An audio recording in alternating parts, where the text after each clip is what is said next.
Dear students, I have come with a new module, Computation of Regression Coefficients and Pearsonian Correlation Coefficient. These are related concepts, and in this module we will learn how we can calculate Pearsonian correlation coefficient using regression coefficients.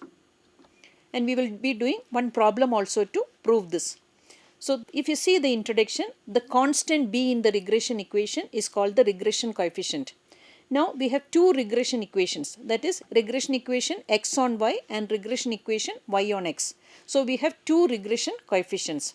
So as I told you, the first one is regression coefficient x on y and the second one is regression coefficient y on x. The regression coefficient x on y is bxy. It's also denoted as bxy. The regression coefficient y on x is also denoted as byx.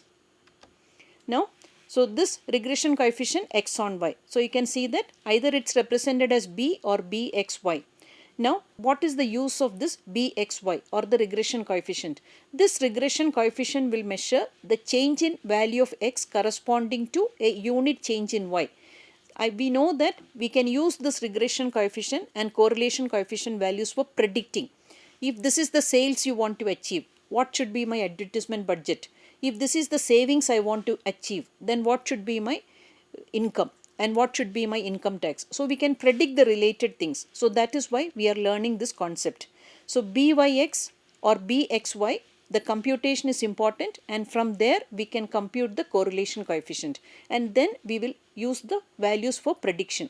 So bxy, if you take, this is calculated as r into standard deviation x divided by standard deviation y. So r is the Pearsonian correlation coefficient. Standard deviation x, that is also known as sigma x, but the symbol is different. It's not the sigma we are using for calculating arithmetic mean. That sigma is different, but the standard deviation sigma also we are calling it as sigma x. Sigma x is standard deviation of x series. Similarly, standard deviation of y series, that is sigma y. Now regression coefficient x on y. If deviations are taken from actual mean, what will be the equation? So bxy is equal to sigma xy divided by sigma y square. But if you are taking deviations from assumed mean, bxy is equal to n sigma dx dy minus sigma dx into sigma dy divided by n sigma dy square minus sigma dy the whole square. Now if the regression coefficient y on x, it's represented as b or byx, that what is its use for? So that is, it measures the change in y corresponding to the unit change in x. So we can use this for predicting the values. So byx is equal to r into sigma y divided by sigma x. We know that r is the Pearsonian correlation coefficient. Sigma y is the standard deviation of y series. Sigma x is the standard deviation of x series. Regression coefficient y on x. So if deviations are taken from actual means of x and y series, we have two equations. One is we are taking deviations from actual mean, and second one is we are taking deviations from assumed means. So when we are taking deviations from actual mean, byx is equal to sigma xy divided by sigma x square. If you are taking deviations from assumed means of x and y series, byx is equal to n sigma dx dy minus sigma dx into sigma dy divided by n sigma dx square minus sigma dx the whole square. Now calculating correlation coefficient from the regression coefficients. So we have two regression coefficients, bxy and byx. That is, equations are r into sigma x divided by sigma y. Next is r into sigma y divided by sigma x. Now we can multiply this, that is r into sigma x divided by sigma y into sigma y divided by sigma x. When you cancel the common values, bxy into byx is r square. It will get cancelled. Sigma x and sigma x will cancel. Sigma y and sigma y will get cancelled. So you are getting bxy into byx is r square. Correlation coefficient is therefore b1 into b2, that meaning square root of regression coefficients. It can also be expressed as square root of bxy into byx. This is an important relationship, and we will be doing problems also based on this, and this is very important in predicting the values. Now some important information I want to give you. This will help you in your computation. In the exam hall itself you can check that whether you are going wrong with the computation. So first thing you have to remember, correlation coefficient value cannot exceed 1. So if you are getting a value more than 1, you know that your calculation is wrong. Again recheck and correct the value. Second one is, so regression coefficient value must be less than 1. Now we have option because we have two regression coefficients. So the next point is, in other words, both the regression coefficients cannot be greater than 1. So both the regression coefficients also you have to remember that will have the same sign. Either it is positive or negative.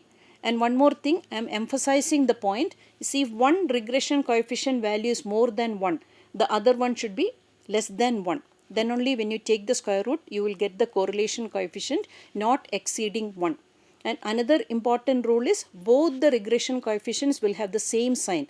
It will be either positive or either negative. So if you are getting different signs, there also you can make out that your calculation went wrong. So you have to recheck the calculation and correct it in the exam hall itself. Now one problem we will do. Find out the regression coefficients of x on y and y on x from the following information. So values of x 3, 2, minus 1, 6, 4, minus 2 and 5. Values of y 5, 13, 12, minus 1, 2, 20 and 0. Now this table will explain the computation. I have used 2 as the deviation for x series and 7 for the deviation for y series. So x values are there, dx values are there, dx square values are there, y total is there, dy total, dy square and dx dy. These total values are important because with this we are going to do the computation. Now you have to calculate the bxy, that is the regression coefficient x on y. You know the equation, n into sigma dx dy minus sigma dx into sigma dy divided by n sigma dy square minus sigma dy the whole square. Now you substitute the values in the equation, we will get b is equal to 7 into minus 132 minus 3 into 2 divided by 7 into 372 minus 2 square. That is b you are getting minus 0.35769. Now we have to calculate the next regression coefficient, that is regression coefficient y on x, or we denote it as byx or b2. So that is computed using the equation n sigma dx dy minus sigma dx into sigma dy divided by n sigma dx square minus sigma dx the whole square. Now we have to substitute the values in the equation, we will get b is equal to 7 into minus 132 minus 3 into minus 2 divided by 7 into 55 minus 3 square. So byx or b2 is equal to minus 2.473. So now we got both the regression coefficients. One is exceeding 2, one is less than 1. So now you have to calculate if you want to calculate the Pearsonian coefficient, how you calculate? Pearsonian coefficient r is equal to, or the correlation coefficient r is equal to root of 0.35769 into minus 2.473. So you are getting, always you have to remember that when you are taking the minus sign, that minus sign will be outside the square root. So that is minus 0.9405. So that is how both the regression equations are getting the same minus sign. So here is both the regression equations, minus 0.35769 and minus 2.473. So both the regression coefficients have the same sign and the value of correlation coefficient is also less than 1. We are calculating the square root, taking the minus sign or plus sign outside the square root. So the regression coefficient values will have the same sign for the correlation coefficient also. So this is what I want to explain in this module. Thank you.